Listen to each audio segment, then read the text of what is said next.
when you look back at the defensive backs that you played against, I know one guy that wasn't a problem for you.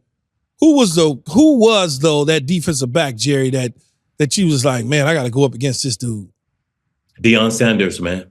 Deion Sanders. The battles that we had, back in the day, even when he was with Atlanta and also with Dallas, it was a mano. And I primed and I prepared myself for that. And, all the reps during the week, I wanted to take those reps. I wanted to be able to have a game plan going in. And if you're going to face the best, you better have a game plan. I wanted to initiate. I was not going to wait for him to bring it to me. So I was going to attack him right from the start, with my route running, with my double moves, even if it was a run play, I was sprinting about 60 yards downfield. I was going to try to wear him out. So I was always, looking forward to that battle, with Deion Sanders, but then also Darryl Green. So the real fast guys, you got to have a plan when you come to the line, and you got to get them off their base on the snap of the ball. And I think I had the greatest coach ever, Bill Walsh, to always, tell me that you got to win at the line of scrimmage. And I was able to do that. I would probably go on record and say I mastered every single route that you ran. I mastered it. The one that I could not master was the shake route. I have no idea why I couldn't put my foot in the ground and make a DB fall like you did McTire that time in the dirt against the Atlanta Falcons. You remember that, Jerry? You ran a shake route on the right side, and you did it full fucking speed. Didn't stop, didn't change, didn't do nothing. I couldn't get that in my arsenal to save my life. Well, Keyshawn, you know what? I would go out early before practice and I would mirror my routes. And I was not, going 100%, but I would run those routes until I just had a feel for doing it in ball games. And my wife always said that, I used to run routes in my sleep. When I was sleeping and I would run routes and I would actually be playing the game in my sleep. But yeah, just being able to run those routes, being able to be crisp and come out of it without chopping your steps. Man. So, like that shake route, I'm going to hit it at 8, then I'm going to sell that post 1, 2, 3, then I'm dropping my hips, then I'm coming out. I can set it high or I can set it low, and it's up to the quarterback to, basically get me the football. But it was just like doing a dance, man. I would just do it. Man, you made that dude literally fall. You remember the one I'm talking about?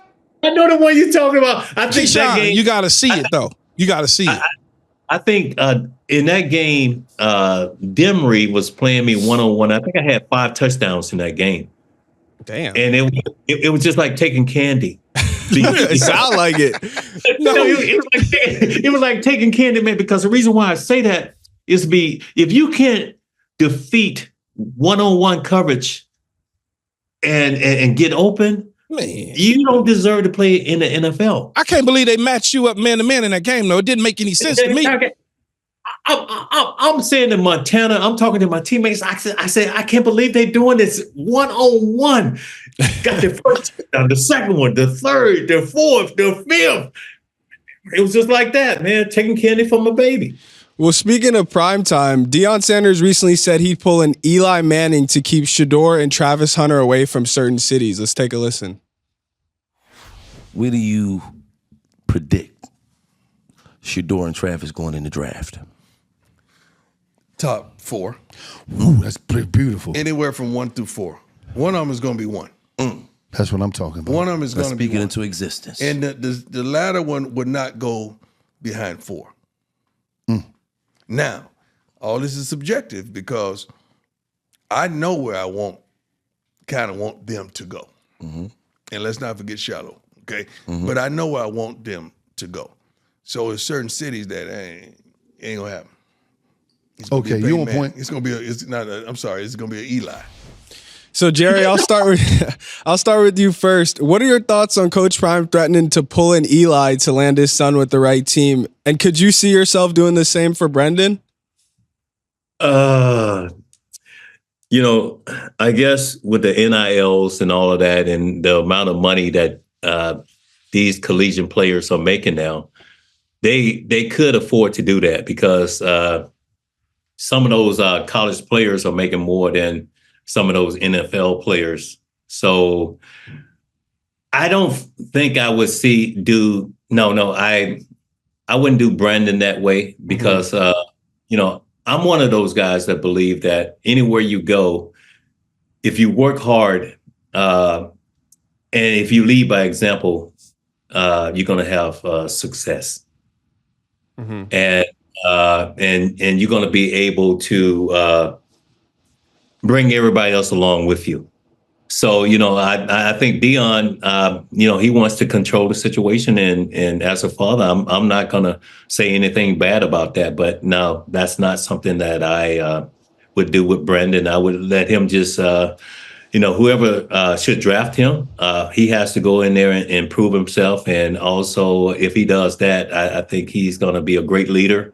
And he's going to bring a lot of success to that team. We absolutely hope you enjoyed this video. If you want more from us, hit that subscribe button for all videos, full episodes, and exclusive content from the show. And don't forget to find All Facts, No Breaks on Apple, Spotify, or wherever you get your podcasts.